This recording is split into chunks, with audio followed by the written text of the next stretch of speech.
இன்னைக்கு நம்ம வீடியோவில் எல்லாரும் விரும்பி சாப்பிட்ற ஓமப்பொடி எப்படி பண்ணலான்னு பார்க்கலாம். அதுக்கு நான் 1 கப் கடலை மாவு எடுத்திருக்கேன், 1/4 கப் அரிசி மாவு எடுத்திருக்கேன், கொஞ்சமாக பெருங்காயத்தூள், 1/2 டீஸ்பூன் போல் மஞ்சள் தூள், 1 டேபிள் ஸ்பூன் ஓமம், 1/2 டேபிள் ஸ்பூன் எண்ணெயை சூடு பண்ணி வச்சுருக்கேன், உப்பு தேவையான அளவு, எண்ணெய் தேவையான அளவு. இப்போ எப்படி செய்யலான்னு பார்க்கலாம். இப்போ ஒரு மிக்ஸி ஜார் எடுத்துக்கோங்க. இதில் ஓமம் சேர்த்துடலாம், அதோட பெருங்காயத்தூள் ரெண்டையும் சேர்த்து கொரப்பாக அரைச்சி எடுத்துகிட்டு வந்துடலாம். இப்போ கொரப்பாக அரைச்சாச்சு. இதில் 1/4 கப் போல் தண்ணி சேர்த்துக்கிறேன்.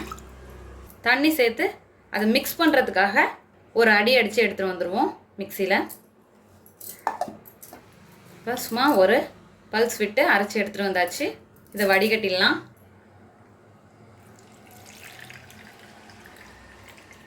இப்போ எல்லாம் ரெடியாக இருக்குது. மாவு பிசைஞ்சிடலாம். மிக்ஸ் பண்ணுறதுக்கு ஒரு பவுல் எடுத்துட்டேன். இதில் கடலை மாவு சேர்த்துட்றேன்,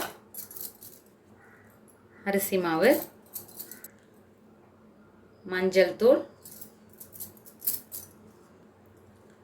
உப்பு, சூடு பண்ண எண்ணெய். ஃபஸ்ட்டு கையால் கலந்துக்கலாம். இப்போ இது போல் கலந்து எடுத்தாச்சு. நம்ம ஓம தண்ணியை கொஞ்சம் கொஞ்சமாக சேர்த்துடலாம்.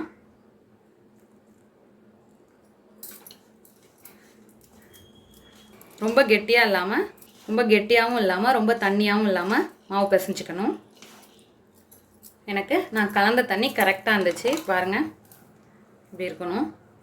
ஓமம் பொரிக்கிறதுக்கு எண்ணெயை காய வச்சிடலாம். இப்போ எண்ணெய் ஹீட் ஆகிருக்கு. ரொம்ப ஹீட் ஆகாமல் கொஞ்சம் மீடியம் ஃப்ளேம்லேயே வச்சு ஹீட் பண்ணிக்கோங்க. இது போல் ஓமப்பொடி புளியிற உரலில் மாவு ஒரு உருண்டை எடுத்து சேர்த்துருக்கேன். இப்போ இதில் சேர்த்தாச்சு. இதில் அப்படியே புளிஞ்சு விட்டுக்கலாம்.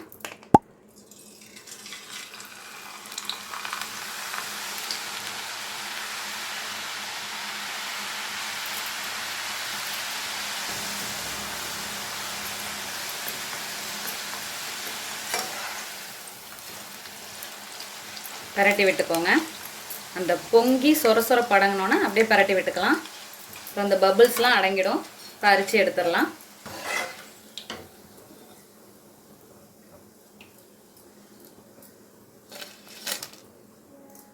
இதே போல் எல்லா மாவுலையும் எடுத்துகிட்டு வந்துடலாம். இப்போ எல்லா மாவுலையுமே புளிஞ்சு எடுத்துகிட்டு வந்தாச்சு. அதே எண்ணெயில் கொஞ்சமாக கருவேப்பிலையை வாசனைக்காக பொரித்து எடுத்து வந்திருக்கேன். அப்படியே உடச்சிக்கலாம். உடைக்கிறப்பே எவ்வளோ கொரப்பாக இருக்குது பாருங்கள். இந்த கருவேப்பிலையோட கலந்துக்கலாம். நம்மளோட அருமையான அற்புதமான ஓமப்பொடி தயாராகிடுச்சு. இதே போல் நீங்களும் உங்கள் வீட்டில் செஞ்சு பார்த்துட்டு எப்படி வந்துச்சுன்னு கமெண்ட்டில் சொல்லுங்கள். தேங்க்யூ.